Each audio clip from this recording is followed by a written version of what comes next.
Di tengah hujan dan kehilangan, seorang gadis muda menemukan seekor kucing oranye terluka di bawah gerobak tua. Tak disangka, kucing itu membawa serangkaian kejadian aneh yang perlahan mengubah hidupnya. Apakah semua ini hanya kebetulan? Atau ada keajaiban di balik kehadiran si kucing jalanan? Di malam hujan yang dingin, Lala, gadis 20 tahun yang baru saja kehilangan orang tuanya akibat kecelakaan, berjalan pulang dari warung tempatnya bekerja sambilan. Jaket tipis yang dikenakannya tak mampu menahan angin malam yang menusuk. Sepatunya sudah basah sejak tadi sore, dan langkahnya makin lambat karena jalanan licin. Ia menggenggam plastik berisi nasi sisa warung, satu-satunya makan malam yang bisa ia bawa pulang. Nafasnya tampak saat ia menghembuskannya perlahan. Setiap langkah terasa berat, bukan karena beban tubuh, tapi karena pikirannya terus dipenuhi soal kos yang menunggak, kuliah yang belum bisa dibayar, dan hidup yang terasa makin gelap. Langit masih menumpahkan gerimis. Lampu jalan redup, beberapa berkedip seperti mau padam. Lala menyusuri gang sempit yang sudah biasa ia lewati tiap malam. Tapi malam ini terasa lebih sunyi, seolah semua orang memilih berdiam di balik pintu. Saat ia hampir melewati sebuah gerobak tua yang terparkir di ujung gang, terdengar suara kecil, lirih, seperti erangan pelan. Ia berhenti, memicingkan mata ke arah bawah gerobak. "Apaan tuh?" gumamnya pelan. Ia jongkok. Senter dari ponselnya menyapu lantai yang basah. Di sana, seekor kucing kecil, bulunya oranye kusam, tubuhnya gemetar, dan salah satu kakinya tampak berdarah. Matanya memandang Lala dengan pandangan lemah tapi tidak takut. "Hai, kamu dari mana?" Lala mengerutkan kening, lalu menoleh ke kanan dan kiri, memastikan tidak ada pemilik yang mencarinya. Tapi jalanan tetap sepi. Kucing itu mengeong pelan, suara yang nyaris seperti tangisan. Lala menghela napas panjang. Ia tahu, hidupnya saja sedang sulit. Tapi melihat makhluk sekecil itu di tengah hujan, menggigil dan tak berdaya, membuat hatinya bergetar. "Ya Allah, gimana ini?" ucapnya pelan. Ia meletakkan plastik berisi nasi di tanah, lalu mengulurkan tangan perlahan. Kucing itu tidak lari. Bahkan kepalanya menempel pelan di tangan Lala seolah meminta dibawa. Lala menggigit bibir. Matanya mulai berkaca. "Ya udah, ikut aku aja ya. Tapi kita nggak punya apa-apa di rumah. Makanan juga pas-pasan. Tapi, setidaknya nggak kehujanan lagi." Ia membungkus kucing itu dengan bagian dalam jaketnya yang masih kering. Lalu berdiri, membawa beban kecil itu di pelukannya. Langkahnya berbalik menuju kos. Tapi pikirannya penuh tanya. Apa yang barusan ia lakukan? Ia tak tahu. Keputusan kecil itu akan mengubah hidupnya. Sejak si kucing, yang ia beri nama Momo, tinggal bersamanya, hal-hal aneh mulai terjadi. Bukan yang menyeramkan, tapi hal-hal kecil yang tidak pernah ia sangka. Momo tidur di pojok kasur, kadang menjilat luka-luka kecil di jari Lala, dan setiap pagi menyambutnya dengan suara mengeong pelan. Awalnya Lala menganggap itu biasa. Tapi dalam seminggu, ada sesuatu yang terasa lain. Pemilik warung tempatnya bekerja tiba-tiba memberinya tambahan gaji, tanpa ia minta. Padahal sebelumnya, gaji bulanan selalu pas-pasan. "Kamu kerja makin rajin sekarang," kata Bu Rini, pemilik warung, sambil memberi amplop kecil. Lala menerimanya dengan bingung. "Loh, ini apa ya Bu?" "Bonus. Kamu pulang paling malam, dateng paling pagi. Saya nggak buta." Lala tersenyum tipis, menunduk. Tapi dalam hati bertanya, sejak kapan Bu Rini perhatian seperti itu? Biasanya hanya mengangguk saja tiap Lala datang. Ia tidak merasa melakukan sesuatu yang luar biasa.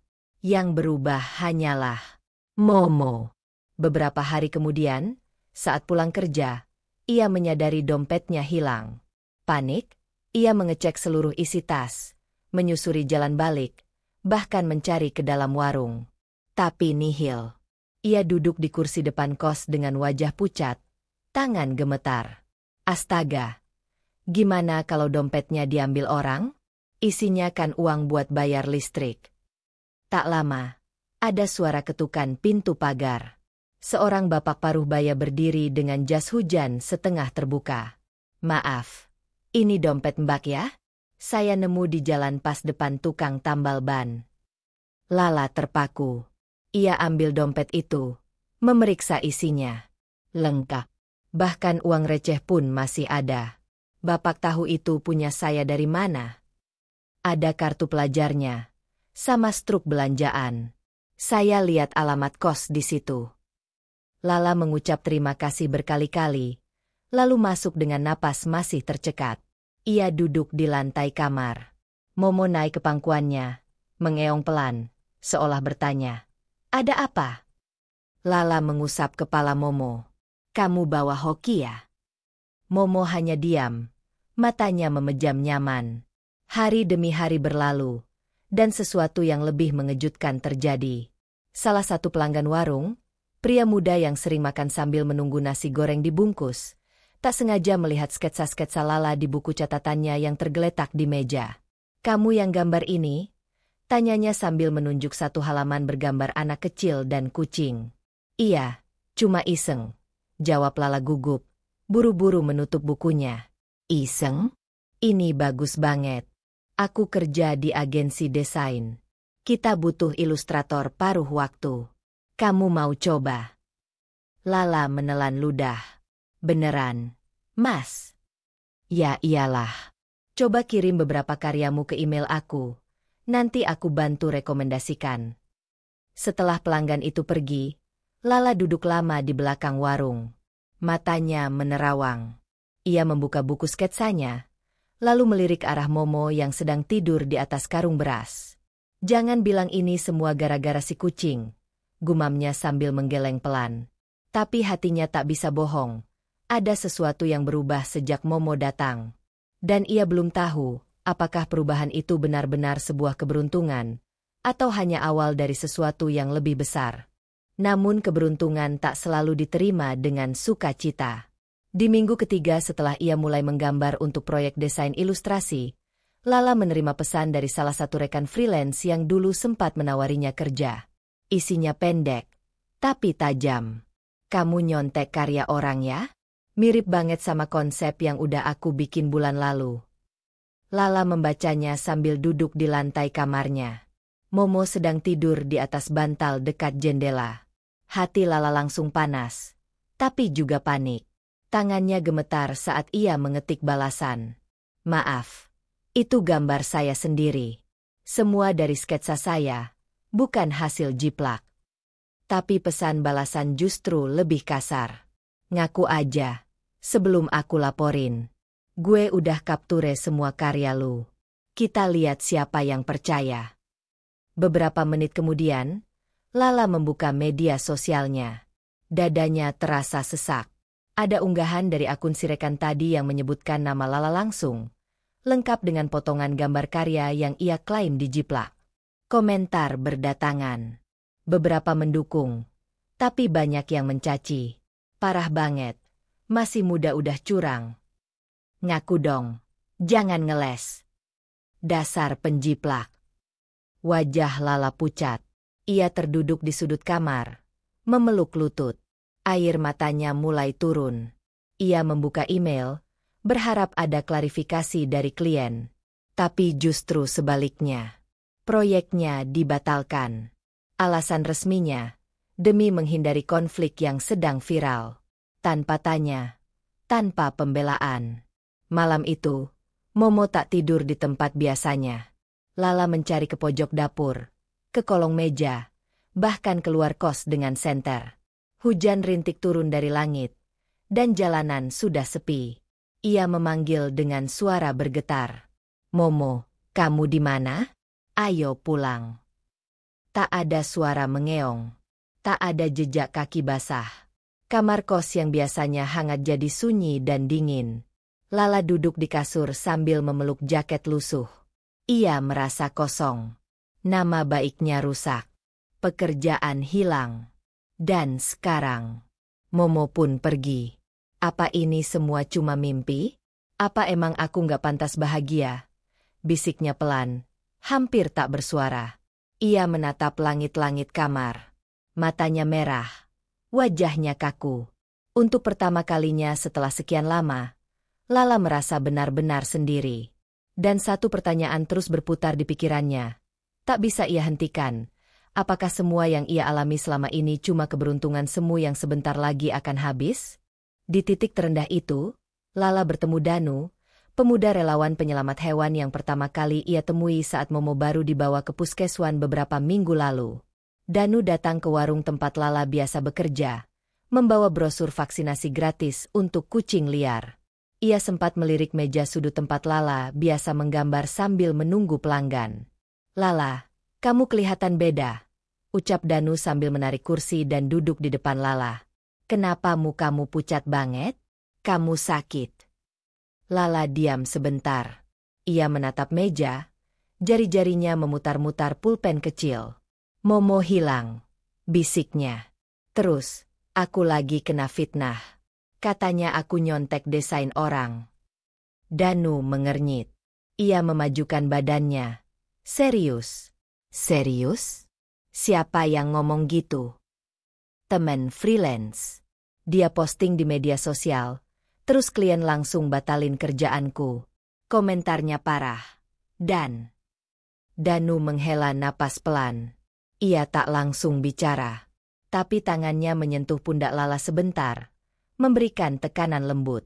"Ayo kita cari Momo dulu," katanya. "Masalah yang lain nanti kita urus bareng-bareng." Sejak malam itu, mereka mulai menyusuri jalanan ganggang kecil sekitar kos. Danu membawa senter dan makanan kucing. Lala memanggil Momo di setiap sudut tembok, dekat tong sampah, di bawah mobil-mobil tua. Kadang mereka hanya diam, tapi rasa cemas terlihat jelas dari langkah Lala yang makin lama makin lelah. "Lala, kamu percaya nggak? Kucing itu bisa balik kalau dia merasa dicintai?" tanya Danu saat mereka duduk sebentar di bawah pohon Kamboja depan musola. "Entahlah. Aku juga nggak ngerti lagi sekarang." Suara Lala serak. "Tapi kalau dia pulang, aku mau peluk dia kuat-kuat. Aku nggak akan biarin dia pergi lagi." Di sela pencarian itu, Danu mulai ikut memeriksa komentar-komentar jahat yang ditujukan ke akun Lala. Ia menemukan beberapa komentar dari pembeli lama yang membela Lala.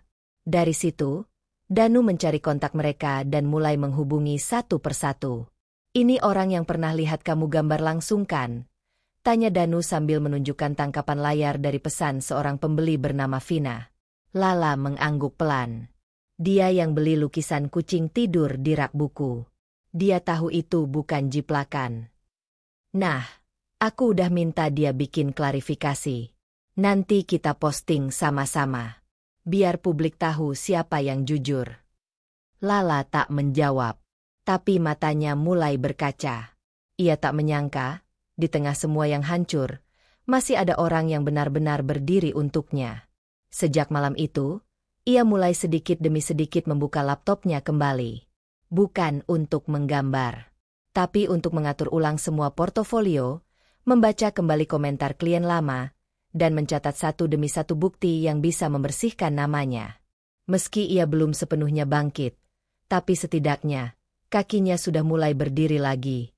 Dan saat itu, belum ada yang tahu apa yang menunggunya di depan. Beberapa minggu kemudian, saat Lala duduk termenung di depan pintu kos, angin sore berhembus pelan. Suara motor lalu lalang di kejauhan terdengar sayup, tapi Lala hanya diam. Kedua tangannya bertaut di pangkuan, matanya menatap kosong ke ujung gang. Rambutnya sedikit berantakan, dan wajahnya tampak lelah. Hari itu langit mendung, tapi bukan hujan yang ia tunggu. Hatinya sudah lama dingin. Sejak Momo hilang, rasanya rumah kecil itu kehilangan napas. "Kenapa kamu nggak pulang-pulang, Mo?" bisiknya pelan. Tiba-tiba, dari arah belakang gerobak sampah, terdengar suara gesekan pelan. Lala menoleh cepat. Seorang kucing berjalan tertatih. Bulunya kusut, tubuhnya lebih kurus dari terakhir kali Lala melihatnya. Tapi mata itu, ia kenal betul. Mata Momo. Momo. Lala langsung berdiri dan berlari kecil menghampiri. Kucing itu mengeong lirih. Lala langsung berlutut, memeluk tubuh kecil itu ke dadanya. Tubuh Momo gemetar, tapi hangat. Tangis Lala pecah seketika. "Aku kira kamu nggak balik lagi," ucapnya sambil memeluk erat. "Maaf ya, maaf banget." Air matanya membasahi kepala Momo. Ia membawa Momo masuk ke kamar, membersihkan tubuhnya dengan lap hangat, memberi sedikit makanan basah yang masih tersisa. Tak banyak, tapi cukup untuk membuat Momo mengeong puas lalu tidur di atas bantal bekas. Beberapa menit kemudian, saat Lala sedang duduk menatap Momo yang mulai terlelap, suara notifikasi email di ponselnya berbunyi. Ia mengambilnya tanpa banyak harapan, hanya ingin mengalihkan pikiran. Tapi matanya langsung membesar saat membaca baris pertama. YTH. Lala Permata. Kami dari Panitia Lomba Seni Nasional. Lala duduk tegak. Napasnya terhenti sebentar. Ia membaca ulang isi email itu dengan teliti. Salah satu peserta mengundurkan diri, dan mereka mencari pengganti. Danu, tanpa sepengetahuannya, telah mengirimkan karya Lala ke panitia beberapa hari lalu. Karya itu terpilih masuk sebagai kandidat. Dan tema lombanya. Lala terdiam, lalu membaca dengan suara pelan, harapan yang tak pernah pergi. Ia memandang ke arah Momo. Kucing itu membuka sedikit matanya lalu kembali memejam. Lala menggigit bibir. Tangannya meremas ponsel. "Kalau aku ikut, kamu harus temani aku ya, Mo," ucapnya pelan. "Biar semua orang tahu, kamu bukan sekadar kucing jalanan." Malam itu, Lala duduk sampai larut. Ia mengambil kembali sketsa lamanya, dan mulai membuat lukisan baru. Bukan tentang dirinya, bukan tentang penghargaan, tapi tentang seekor kucing kecil yang ia temui saat ia nyaris menyerah, dan yang dengan caranya sendiri, mengajarkan Lala untuk percaya lagi pada hidup. Dan lukisan itu, belum ada yang tahu akan dibawa kemana. Di hari pameran, Lala berdiri gugup di antara lukisan para seniman hebat. Ruangan galeri itu luas dan dingin, dipenuhi cahaya putih dari lampu-lampu gantung yang menyorot setiap lukisan dengan rapi. Suara langkah kaki, bisik-bisik pengunjung, dan lantunan musik instrumental pelan bercampur menjadi latar suasana yang asing bagi Lala.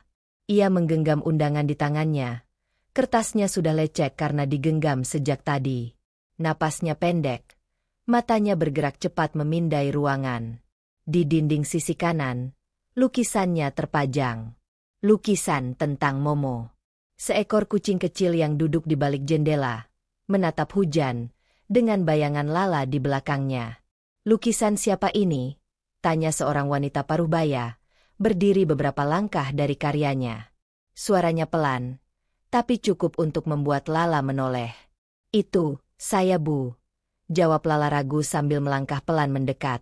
Wanita itu mengangguk pelan. "Ceritanya sedih ya, tapi juga hangat." Lala tersenyum kecil, lalu menarik napas. "Itu bukan cuma cerita. Itu yang saya alami." Beberapa orang mulai berkumpul. Danu berdiri tidak jauh, memberikan anggukan semangat padanya. Melihat itu, Lala memberanikan diri maju satu langkah. Tangannya masih gemetar, tapi suaranya mulai mantap. "Saya dulu kehilangan segalanya. Orang tua saya meninggal, saya putus kuliah, dan sempat kehilangan arah. Sampai saya menemukan seekor kucing oranye kecil di jalan. Namanya Momo. Dia nggak bisa bicara, tapi setiap hari dia bikin saya bangun dan hidup lagi." Seseorang bertanya dari belakang, "Momo yang mana?" Lala menunjuk ke sudut ruangan. Di sana, seekor kucing oranye duduk tenang di atas kursi kecil, matanya mengamati kerumunan. Ia tak lari, tak gelisah. Justru tampak seperti mengerti bahwa hari itu tentangnya. Suasana hening sejenak. Beberapa orang tampak menyeka mata. Seorang pria berkacamata, kurator galeri yang terkenal, melangkah mendekati Lala. Ia menjabat tangan Lala dengan hangat. "Lukisanmu menyentuh banyak orang. Kamu bukan cuma bisa menggambar, kamu bisa bicara lewat karya." Tak lama kemudian, panitia memanggil nama pemenang. Lala berdiri terpaku. Jantungnya berdegup cepat. Juara pertama lomba seni nasional tahun ini, Lala Permata. Danu bertepuk tangan paling keras. Ia langsung menghampiri Lala yang masih terdiam, lalu menggenggam tangannya erat. Kau nggak cuma nyelamatin Momo, lah. Kau nyelamatin dirimu sendiri. Lala menoleh pelan. Wajahnya penuh air mata. Ia menatap Danu, lalu memandang ke arah Momo yang masih duduk tenang, seolah tahu bahwa semua mata kini melihatnya bukan sekadar kucing, melainkan awal dari sesuatu yang tak bisa dijelaskan dengan logika, tapi bisa dirasakan saat seseorang percaya dan bertahan. Dan apa yang terjadi setelah itu, belum ada yang tahu. Dari seekor kucing kecil, kita belajar bahwa harapan bisa datang dari hal paling sederhana. Tetaplah berbuat baik, meski dunia tak selalu ramah, karena kebaikan pasti kembali dengan cara yang tak terduga. Wassalamualaikum warahmatullahi wabarakatuh. Jangan lupa like, komen, dan subscribe untuk cerita inspiratif lainnya.